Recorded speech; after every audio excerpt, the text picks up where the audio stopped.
one case that I think it works well. Virginia Beach Public Libraries has a anonymous staff question blog where staff can ask any question within reason. They're not going to put up weird stuff, but library administrators respond. So if someone has a question, why, if the library department values the MLS, why are there people on the leadership executive team that do not have the MLS? And that's a great question to ask.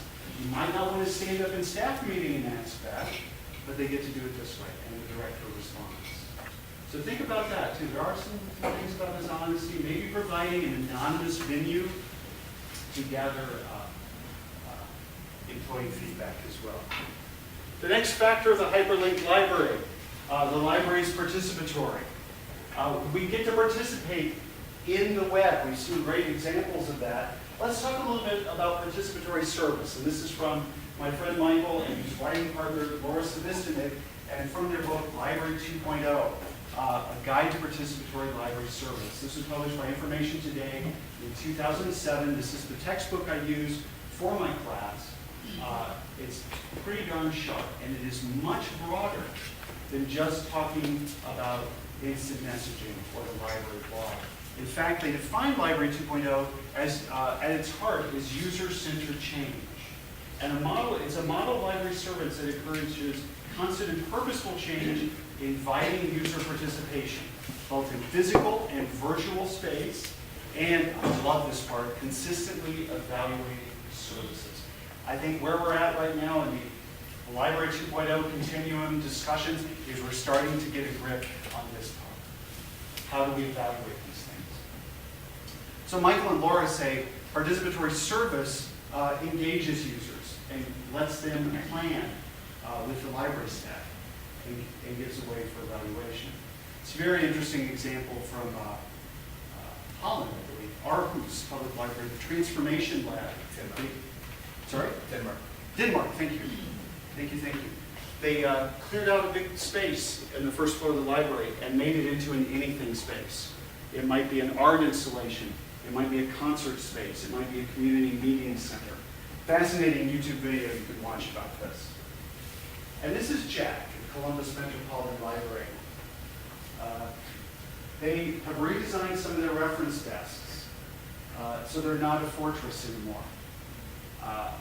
I went up to Jack, I said, I want to take your picture and tell me a little bit about what you do here. He said patrons can stand beside him and they will do the reference interview together. You might show them how to do a search. They might be more comfortable standing here. He said that's fine too. But they've really changed the way the desk looks. I got to tell you, I was happy to see this, and this was last summer when I was in Columbus, because 2 weeks before, I received an email from a young man that I mentor who's in library school in a southern state. And he works in an IT department and would spend 2 or 3 hours a week on the reference desk. And God bless him, he's really excited about change in libraries, maybe a little too excited, because one day he did his reference shift by moving his chair to the other side of the desk and sitting on the outside. And he did that thing where you wrench your computer around, you know, so he could work with somebody, whoever came up, standing beside him. So he did that, and he went back to his desk in the IT department, and within 2 hours he received an email from the head of reference who said, "Dear blank, you were observed doing this, and we don't do that at the library. We will no longer be needing you at the reference desk." And he was done. And it broke my heart. And you know, I can't put that on my blog, and I can't go name names. You know, we do that. That's why I only tell this. Nobody blog this. No Twitter. But and probably he shouldn't have done something so maybe out there without me asking. But well, okay. Yeah, I agree. I'm trying to But remember that too, and it broke my heart. He's since left that job, great job, and he's graduating this semester. So think about change. Think about the reference desk. Participation. Hennepin County Library in Minnesota hacked the catalog so folks could leave reviews. We've done it at Amazon, right? Now they can participate in the library catalog. And there's little Marley from Marley. It was so successful that they created a reader social network called Bookspace that anybody can join. And you can share book lists, you can share reviews, you can talk to other people. It's very interesting. University of Michigan has a tagging system set up in the catalog, so users, faculty, and staff can tag materials. Picture Australia, another way to participate. Beautiful website. Oh, this is not, oh, look, here, you can actually participate by uploading photos to Flickr. And then you become part of the Picture Australia project as well. The library is local. Okay, this is my house, right here. This is Google Maps. I live right there in Mishawaka, Indiana. And it fascinates me how these localized services are starting to creep into our world. This is an iPhone application called Twinkle.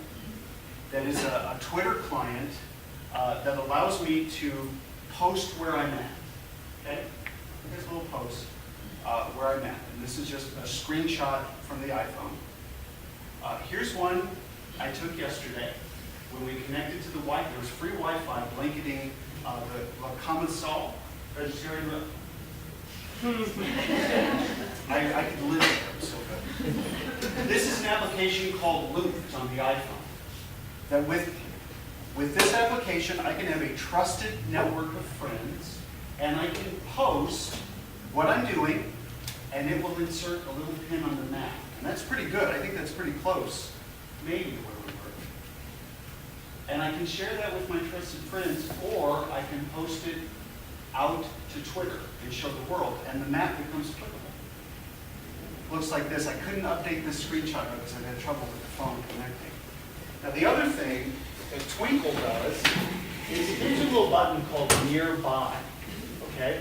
So if you click this, wherever you happen to be geographically, it will show you people within 1 mile, 2 miles, 5 miles of where you're at and what they're saying on Twitter. And this is at LaGuardia Airport, and I think airport tweeting is a hoot because people are either frustrated or they're really happy that they're getting on their plane. So very interesting, and who knew that you could, because Twitter is open if you choose, and I think we all should choose to be open.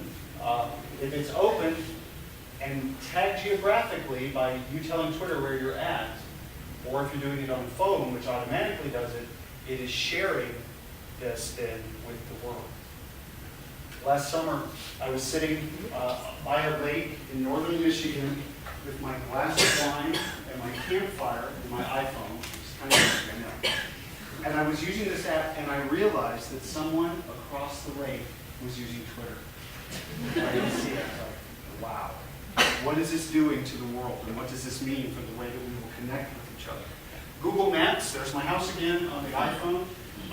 Urban Spoon on the iPhone will find restaurants within my community, and it finds where I'm at, right? And then it finds restaurants. What does this mean?